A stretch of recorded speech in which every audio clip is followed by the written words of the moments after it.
Hi guys, welcome back to another video. So today we are playing the new F1 2020 video game.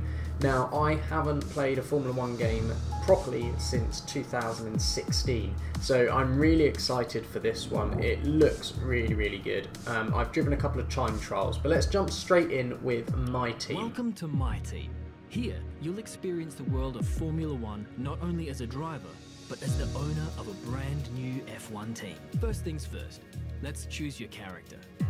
So I've already made my character livery and helmet and things like that, and the brand logo. I did that before recording this episode because I thought it would take a bit too much time and the video would be too long if I did it all in this episode.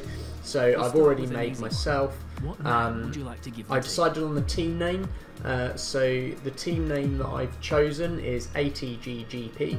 ATG standing for ATombGamer. Nice.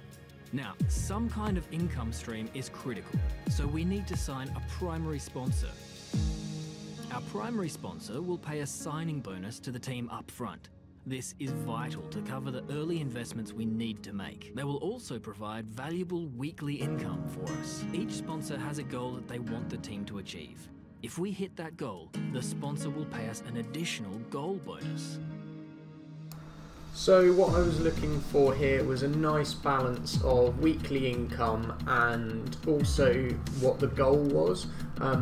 I didn't want to be too optimistic and go for something that I felt was unachievable. So in the end I went with Equinox, which is finished 10th or better in the Constructors' Championship. So basically we've just got to get a couple of points, or we've got to beat whoever's last on the grid, which will probably be Williams. We need both performance and durability from our power unit, but we also need to balance the books. We're going to have a lot of other areas to invest our cash into. So I knew pretty much straight away that I wanted to go with Honda. I don't necessarily agree with these ratings. Quite clearly Ferrari, based on the first Grand Prix last weekend, Ferrari should be way worse than the Mercedes. Next up is picking your driver. Now I have to admit, I was going to look at ratings and I was going to look at money. However, in my head I always had this idea that I wanted a son or relative of a ex-driver, and these drivers that you get the option of are randomised, so everybody gets, or not everybody, but you will get a random selection of F2 drivers in your choice list. And I ended up with both Mick Schumacher and Giuliano Alesi. Now I think a lot of people will be going for Mick Schumacher for obvious reasons. I was always, before I even started this, I always had in my head I would like an Alesi. Giuliano Alesi, I loved his dad racing, so the fact that he was there next to Mick Schumacher and he had a 1 better overall rating, I think the only thing he's worse in is pace, and that's by 1 point. So I chose Giuliano Alesi to be my teammate, and that is our team. Let's select or edit the livery we'll be running this season. We can add more sponsors to the car as we sign them throughout the year. And don't worry, we can edit our look at any time from HQ. So as I said, I've already designed the livery. It's white with the sort of turquoisey blue-green colour that's on our race suit and in the logo. So that's our liveries, at least for this season. It may change next season. I've also designed the logo. I picked the one that kind of looks like a G because you could argue that there's an A and a T at the top of it. So that was my logo, once again with the white and the turquoise. In terms of the team colours, so this is the thing you see around the garage and on the mechanics overalls and that. Once again, I just picked the same colours, and I think I added that white stripe. I think I changed to a grey. Yeah, that was what that's what I did there. So in terms of season, it was always going to be a full-length season. I think there's no point in having the game, for me personally, unless I wanted to do full race. Qualifying I changed to full, so that you have your 3 sessions. I didn't have a formation lap. Race distance 25% for now, just because I haven't got a huge amount of time, but it still takes forever to do. And AI driver level, because I haven't played an F1 game for a very long time, I put it up to 50, which comes up as medium, which I think is about right. I think from the time trials and that I did, for the Grand Prix that I did before as practice, I think 50 is about right for me. Definitely not doing pro career.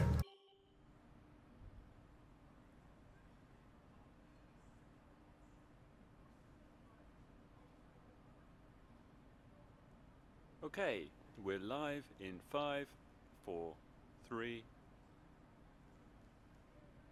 Hello folks, and welcome to the HQ of Formula One's newest team. We've been invited backstage to gain an exclusive insight into what could be one of the most exciting entries in the sport for many years. Now, we've seen a number of new teams enter the sport over the last decade, amongst their number Manor, Caterham, HRT and of course Haas. And while some have proved to be successful, others have morphed into different teams and some have disappeared completely. What marks this team out though as being something different is that its owner is also its driver. Now, there's a rich history of that in Formula 1 too. Sir Jack Brabham, John Surtees, Graham Hill and Bruce McLaren all drove their own cars in the sport, but it has become increasingly rare in recent years. What's very special about this team though is that while the team itself is new to Formula 1, so too is its driver and owner. Whatever happens this season, you've already made the history books. Tell me, do you feel up to the mammoth task of both managing and driving for a Formula 1 team?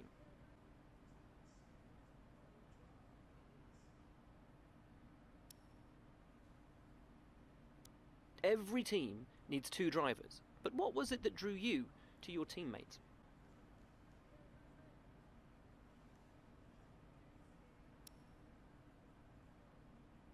No one aims to finish bottom of the table. Who's the team you're aiming to beat?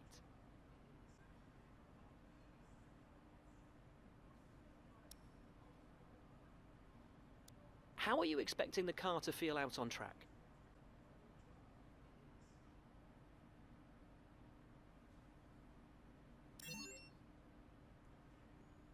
The other teams now have years of experience, both on and off the track. How are you planning to catch up to them?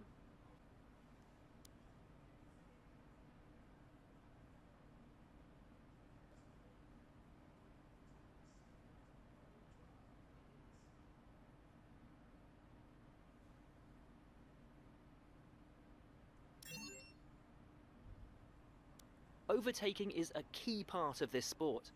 How have you ensured that your car can take advantage of each opportunity that comes your way?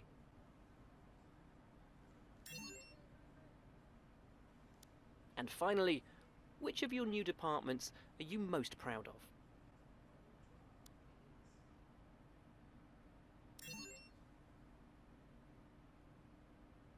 Well, that's about all we've got time for here. We will see how this fledgling team fares in its first Grand Prix. Okay, great, thank you. That's a wrap. So it's nearly time for our car reveal. This will be the first time that we show everybody our full livery, and I can't wait. I think I've seen other people's and it's got this really cool sort of process. There it is. So it's white with the turquoise. Car number 95 for me, to signify the year that I was born. My favourite number was already taken and my birthday was already taken, so I went with my birth year. And I really like the look of our car. We'll see it in the factory. There it is, with the factory and the logo in the background. I think it looks really, really cool. Let's go to the Grand Prix. Now, we're at practice. I'm not going to show you the practice. I'm going to jump straight to qualifying and show you my fastest lap in qualifying. This game, all I will say, has taken me longer to get used to than most other driving games. It's a bit weird. I'm trying to work out the best configuration for the buttons on my steering wheel. And yeah, there's just a lot to get used to and a lot to think about. You've got your DRS, you've got your ERS overtake button, you've got your fuel mix. There's so much to think about, as well as staying on track. And yeah, my practice wasn't the smoothest, and I feel like I'm getting better each time I drive the car. So I will fast forward it to qualifying, and we will have a look at that lap.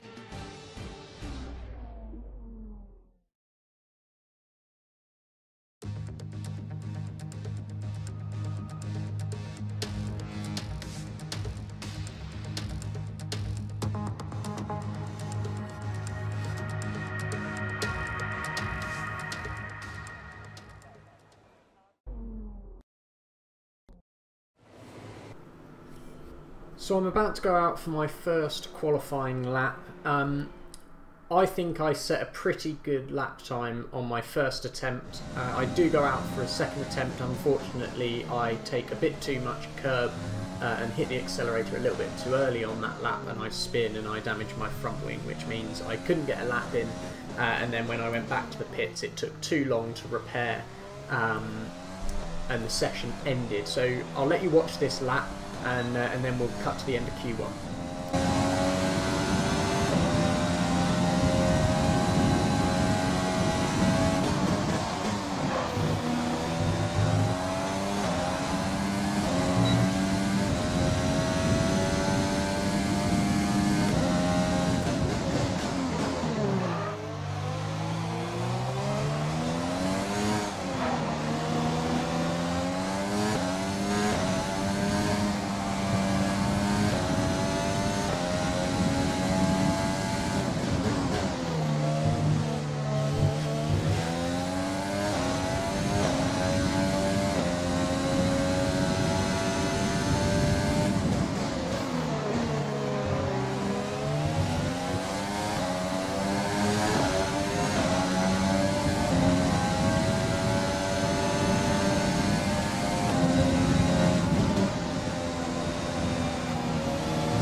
So as you can see, we finished Q1 in P11, which I thought was absolutely amazing. I thought my time wasn't that bad, and I actually felt like I had more in the car.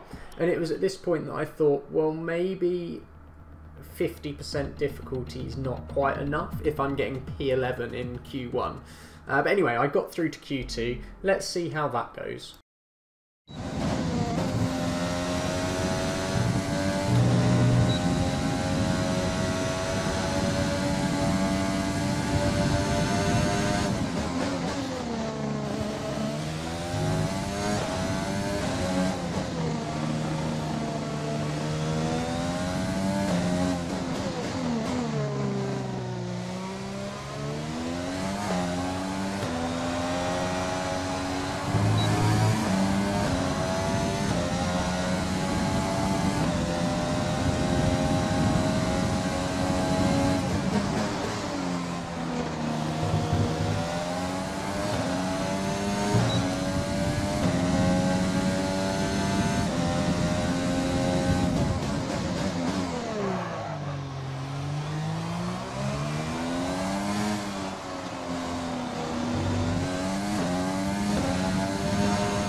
as you can see, that first lap was over a second slower than my best time in Q1, so I was going to go for another run. So this is my second lap, and let me talk you through it.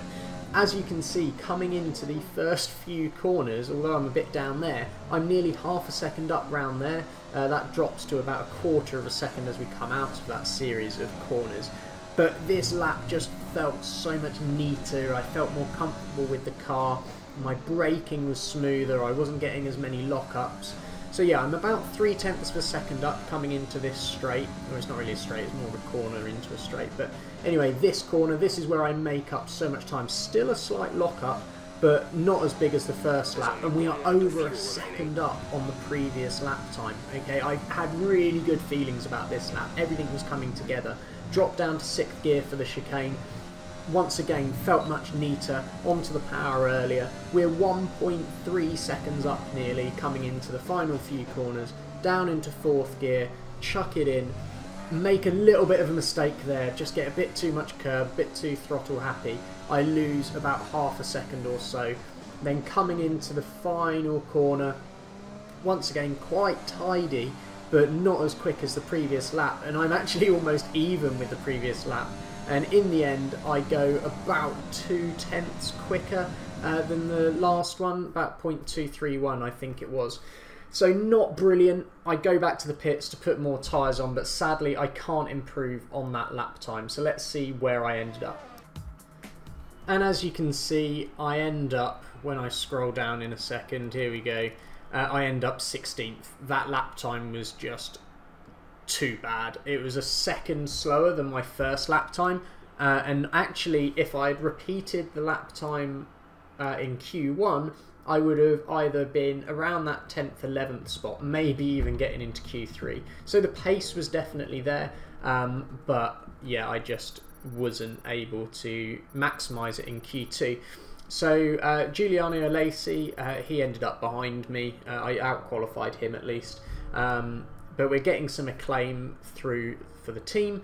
And now onto the race. Now the race has caused a little bit of a problem for me.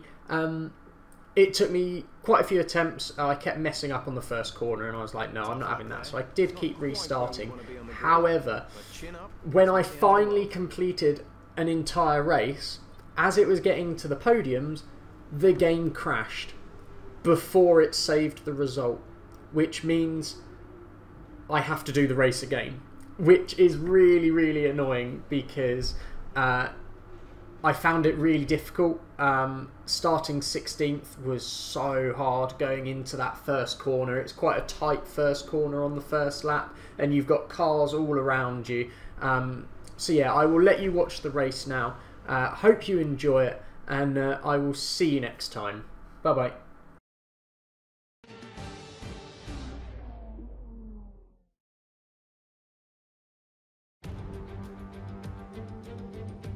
No more testing, no more practice. This is the real deal. And it's make or break here at Albert Park, home of the Australian Grand Prix since 1996.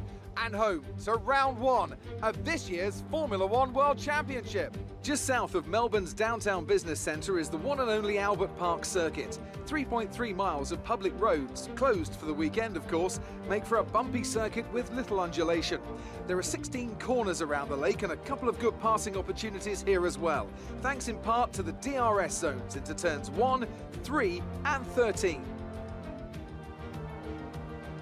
Can Mercedes start with victory in their bid to win a 7th consecutive Constructors' title? Could Ferrari or Red Bull establish an advantage early on? And with 22 cars on the grid, how quickly can the new team find their footing? Well, it's great to be back, Anthony Davidson. We've got a lot to talk about this year. That's right, Crofty. It felt like a long winter, but it's good to finally be back. I have to think the usual suspects will battle it out at the front, but there are always going to be some teething problems early on in the season, so whoever can keep on top of their issues will have the advantage today. As I mentioned earlier, we're up to 11 teams this season, with a new entry run by, well, of all things, an owner-driver. That's something we haven't seen in this sport since Hector Raback over 4 decades ago. So how are they looking so far? It's hard to imagine how a small operation like that could survive in the ruthless world of Formula One. And yet here they are, first ever race looking surprisingly strong. But there are no points for qualifying. Let's see how they fare in the Grand Prix proper. Before we begin, let's take a quick look at the grid lineup for today's race. Good job yesterday from Valtteri Bottas. The Finn starts from pole position, and it's Lewis Hamilton alongside. As we continue through the rest of the grid today, we have Verstappen, Leclerc, Sebastian Vettel and Albon, Sainz, Norris, Ricciardo and Sergio Perez, Stroll, Gasly, Esteban Ocon and Kvyat, Raikkonen, the scientist, Kevin Magnussen and Antonio Giovinazzi, Russell, Latifi, Grosjean, they've taken a grid penalty, and Giuliano Alesi. Now, it's almost time for lights out, so let's go down to the track.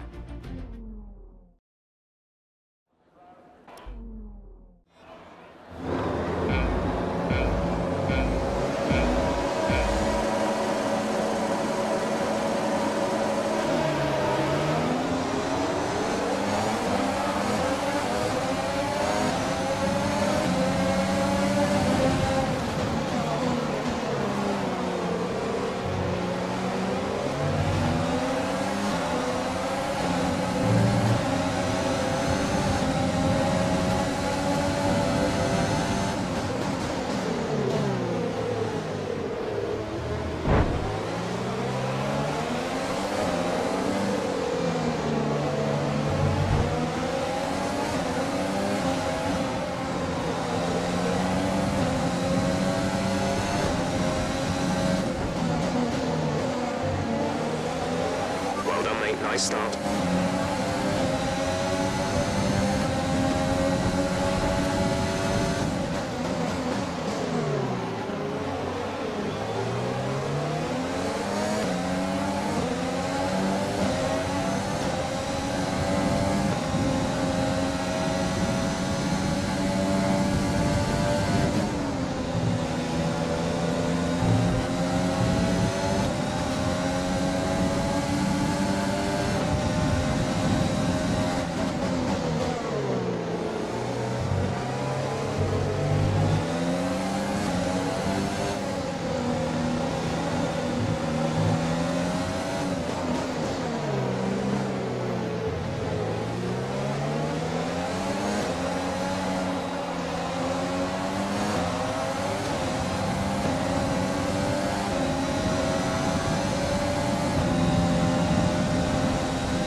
Green flag.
Let's use overtake and burn some of this energy. DRS is being enabled this lap. We can use DRS when you are within 1 second of the car ahead and in the DRS zone.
Check your MFD for a new strategy option.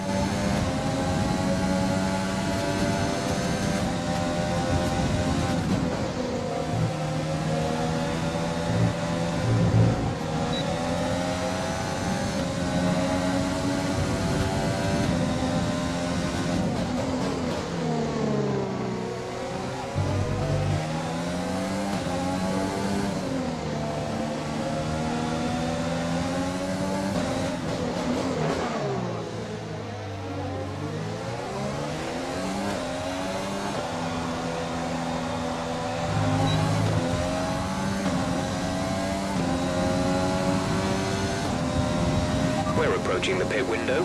You'll be on the mediums.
Around a second faster than the car ahead. Keep this up.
Box, we're coming in this lap.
Exit now. You'll be racing as you leave the pits.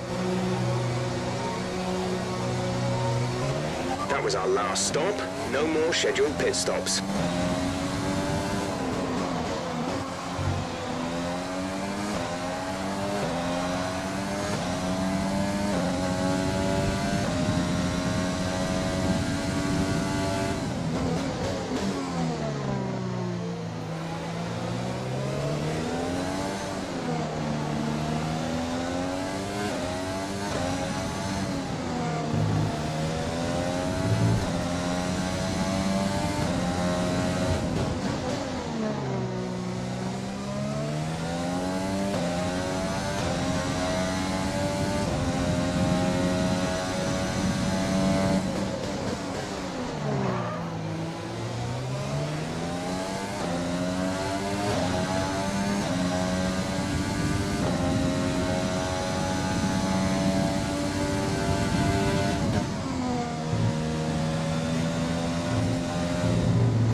Giuliano is in the pits. Giuliano in the pits.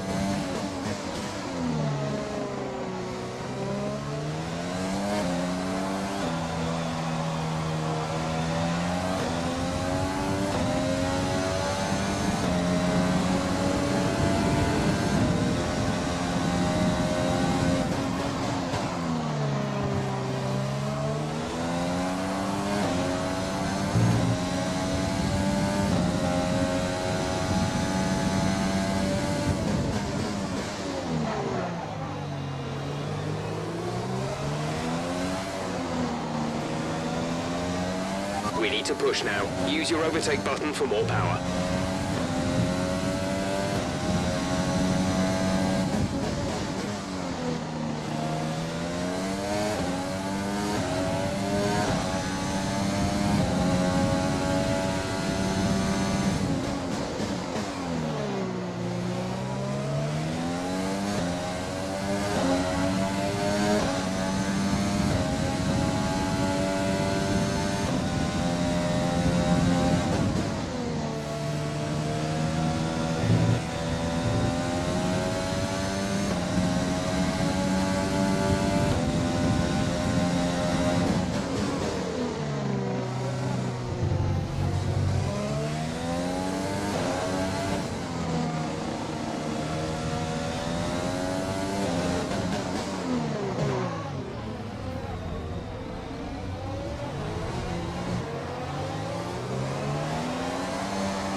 We have 5 laps of fuel remaining.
not going to be able to run in this engine mode much longer. We're about a lap over target. Drop down to mix too soon.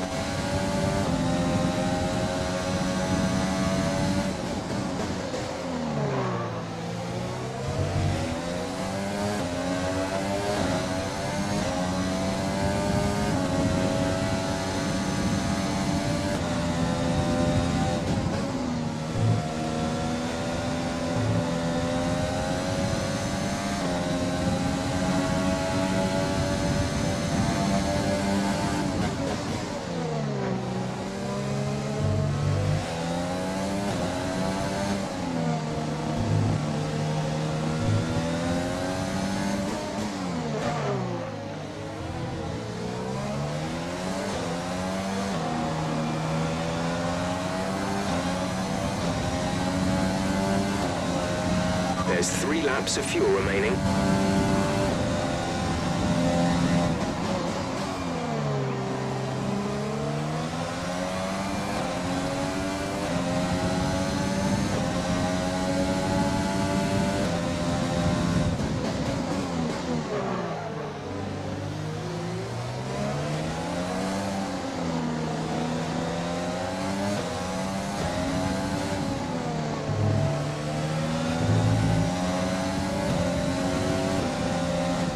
Yellow flag.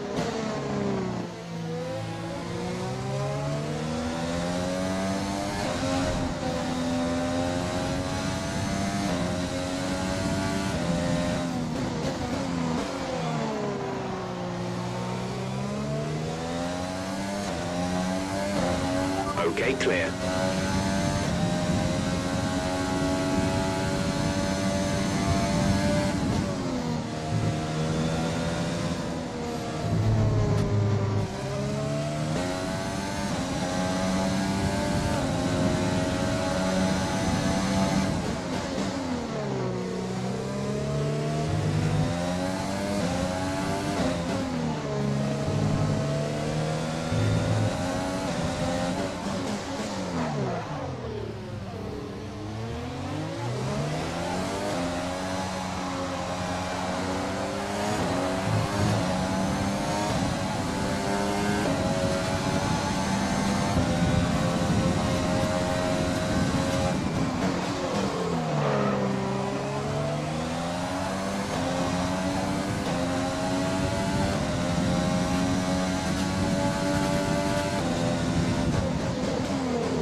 This is your final lap of the race.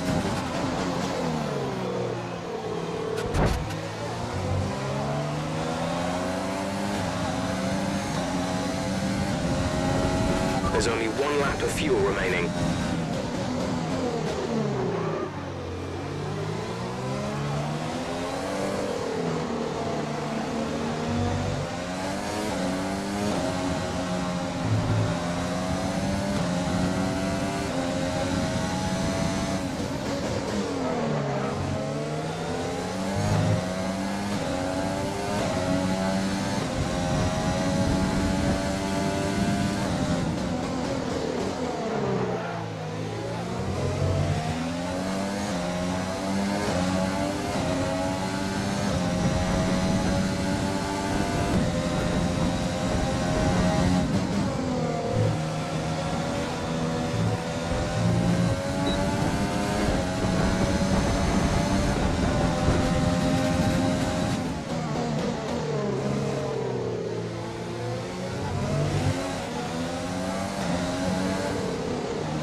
That's the end of the race. We'll see you in Parc Fermé.